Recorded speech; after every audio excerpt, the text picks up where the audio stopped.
So hello traders, welcome to my YouTube channel.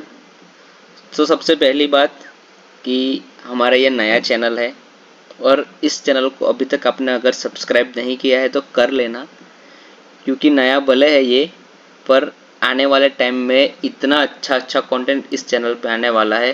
Trading और investment journey जो है वो बहुत ही ज़्यादा सुधरने वाला है। मैं एक एग्जांपल आपको आज देने वाला हूँ। 9 दिन पहले मैंने एक शॉर्ट अपलोड किया था, वो मैं शॉर्ट आपको पहले दिखाता हूँ। अगर ये शॉट अभी तक आपने नहीं देखा है तो एक बार देख लेना। ये वाला 1.2 के व्यूज़ है उस पे। इसमें मैंने एक स्टॉक के बारे में बात की है जिसका नाम है इंडियन एनर्जी एक्सचेंज लिमिटेड।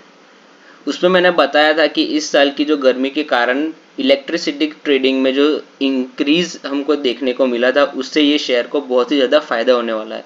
और आप नहीं मानोगे कि 6 दिन के अंदर अंदर इस स्टॉक ने 12% का रिटर्न तो दे ही दिया है।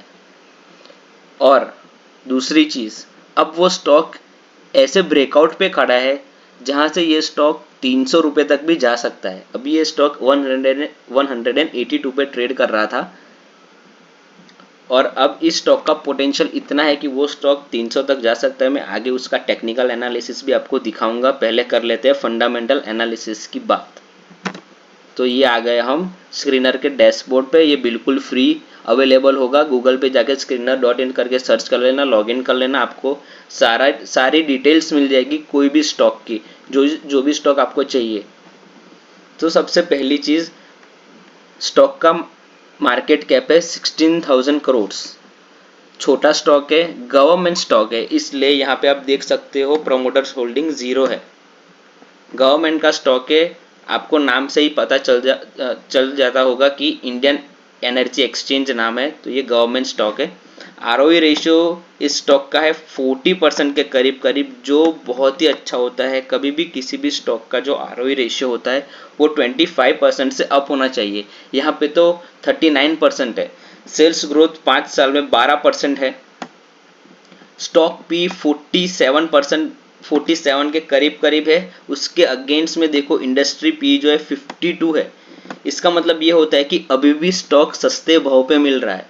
कभी भी किसी भी कंपनी का जो स्टॉक होता है और उसका जो पी रेशियो होता है, अगर इंडस्ट्री पी से कम है तो अभी भी वो स्टॉक सस्ते भाव पे मिल रहा है, ऐसा माना जाता है।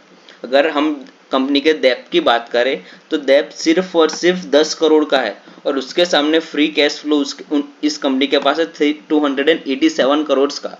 तो वो चाहे तो कभी भी अपना ये डेट क्लियर कर सकते हैं। So in short, this company is debt free also.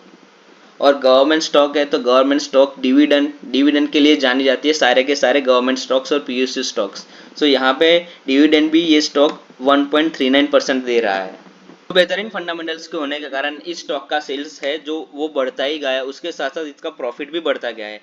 आप क्लियरली देख सकते हैं कि 138 सेल थी 2013 में इस कंपनी की, और आज वो बढ़ के 449 हो गई है। इस कंपनी का जो प्रॉफिट नेट प्रॉफिट देखते हैं सीधा। Profit before tax after tax हमें नहीं देखना, हम सीधा नेट प्रॉफिट देखेंगे। नेट प्रॉफिट 2013 में इसका 66 करोड़ का था और आज वो बढ़ के हो गया 341 करोड़ का। ये तो हो गए प्रॉफिट एंड लॉस की बात। अब देखते हैं प्रमोटर्स होल्डिंग में। प्रमोटर्स का कोई भी पार्ट नहीं होगा कि ये पूरी की पूरी कंपनी जो है वो गवर्नमेंट कंपनी है।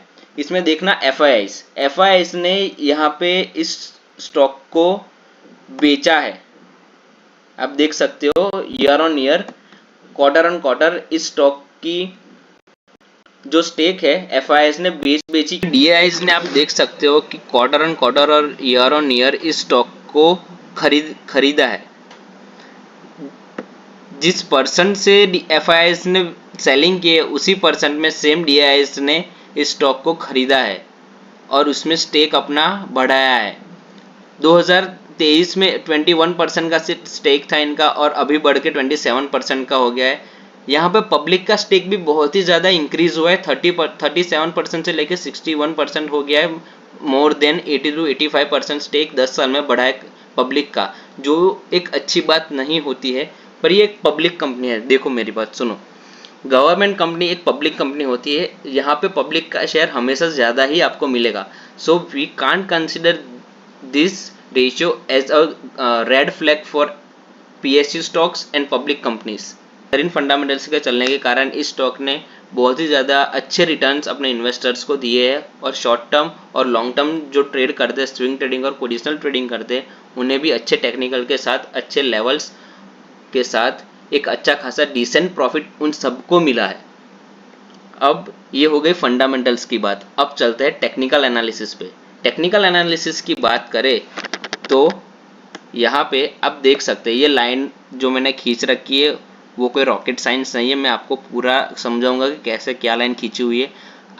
चलो मैं आपके लिए डिलीट ही कर देता हूँ ये लाइंस। जैसे जैसे वीडियो चलेगा आगे मैं आपको समझाता जाऊंगा कि क्यों मैंने ये लाइंस खींच रखी है। अब आप देख सकते हो क्लियरली कि ये स्टॉक एक रेंज में चल रहा है कई हफ्तों से, कई महीनों से। दो बार उसने ट्राई किया, एक जैन को ट्राई किया था और एक 16 अगस्त 2022 को एक बार ट्राई किया था ये रेंज को ब्रेक करने के लिए। तो दोनों बार वो स्टॉक फेल हो गया और वहां से आप देख सकते हो थोड़ी सी प्रॉफिट बुकिंग हमें देखने को मिली। पर इस बार इस स्टॉक ने ब्रेकआउट दिया है और ब्रेकआउट तो दिया ही दिया है, उसके ऊपर हमें क्लोजिंग भी दे दी है। अब सबसे इंपॉर्टेंट बात ये रहेगी, क्लोजिंग एक तो आ गई, ये हमें एक इंडिकेशन तो मिल गया कि यहाँ से अब मार्केट ये स्टॉक ऊपर ही जाने वाला है। और दूसरी चीज, अब कल मतलब मंडे को अगर इस स्टॉक ने अपना ये हाई तोड़ दिया 182.55 जो हाई है, यहाँ पे आप देख पाओगे 182 का जो हाई है वो तोड़ दिया, मतलब 183 या 84 चला गया, तो ये स्टॉक के टारगेट्स जो निकल के आएंगे वो आएंगे ये, एक होगा 250 और दूसरा होगा 300 जो ऑलरेडी मैंने मार्क कर रखा है। और ये तीसरा जो हमें एक चीज ध्यान रखनी पड़ेगी कि वो एक ये है कि 200 के आसपास जब ये स्टॉक ट्रेड करेगा तब हमें एक कंसोलिडेशन देखने को मिलेगा, जिससे हमें बिल्कुल घबराना नहीं है या डरना नहीं है। ऐसा भी हो सकता है कि 200 के ऊपर जाके ये फिर से 180 पे आ जाए और वहां से एक रिट्रेसमेंट लेके 250 और 300 के टारगेट्स दे दे। हमारा स्टॉप लॉस इस ट्रेड में रहेगा इस कैंडल का लो जो होगा 163। हम 160 का स्टॉप लॉस पकड़ के चलेंगे इस स्टॉक में और इस ट्रेड में। सो बिल्कुल घबराना नहीं है 200 से मेरे एनालिसिस के हिसाब से, क्योंकि मार्केट अभी कंसोलिडेशन पीरियड में है। अगर आप निफ्टी का चार्ट देखोगे, निफ्टी का चार्ट अगर हम देखते हैं तो निफ्टी पिछले 5 दिन से एक ही रेंज में घूम रहा है। देखो मार्केट कई दिनों से एक ही रेंज में घूम रहा है। अब मार्केट यहां से इसका हाई ब्रेक करेगा तो और भी ऊपर जा सकता है। अगर इसका लो ब्रेक किया तो हमें एक अच्छी खासी प्रॉफिट बुकिंग मिल सकती है। हम अच्छे अच्छे स्टॉक्स को डिप पे बाय कर सकते हैं, समझे। सो हम वापिस आ जाते हैं अपने IEX के स्टॉक्स पे। और जो मैंने शॉर्ट्स की बात की थी, देख लो 6 जैन को उसका क्लोजिंग कितने पे था, 162 पे। मान लो आपने 165 पे भी ट्रेड लिया हो तो अब ये स्टॉक्स 182 पे खड़ा है।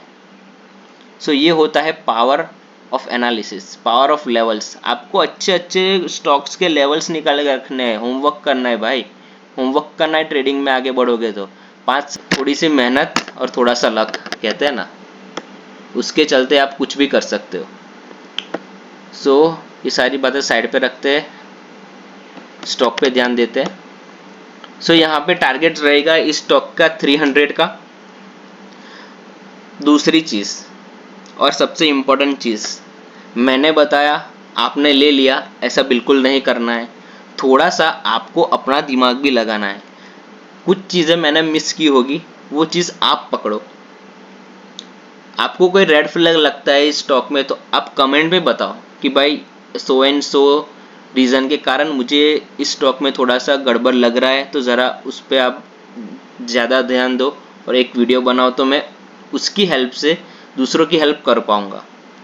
तीसरी चीज़, खुद का एनालिसिस बहुत ही ज़्यादा ज़रूरी है। खुद का पॉइंट ऑफ व्यू क्या है इस स्टॉक में आपका, वो बहुत ही ज़्यादा इंपॉर्टेंट है। किसी के कहने से या किसी के कहने पर stock trading, stock market trading, कोई भी टाइप की ट्रेडिंग, इन्वेस्टमेंट, ऑप्शंस या कुछ भी किसी के कहने पे नहीं करना है, खुद का एनालिसिस करना है। ये मेरा पॉइंट ऑफ व्यू मैं आपको बता रहा हूँ कि जिससे आपको आपके एनालिसिस करने में हेल्प हो जाए, और कुछ भी नहीं। सो आज के वीडियो में इतना ही। मैं मिलूंगा आपको नेक्स्ट वीडियो में एक ऐसे ही स्टॉक एनालिसिस के साथ। तब तक के लिए जय हिंद, थैंक यू।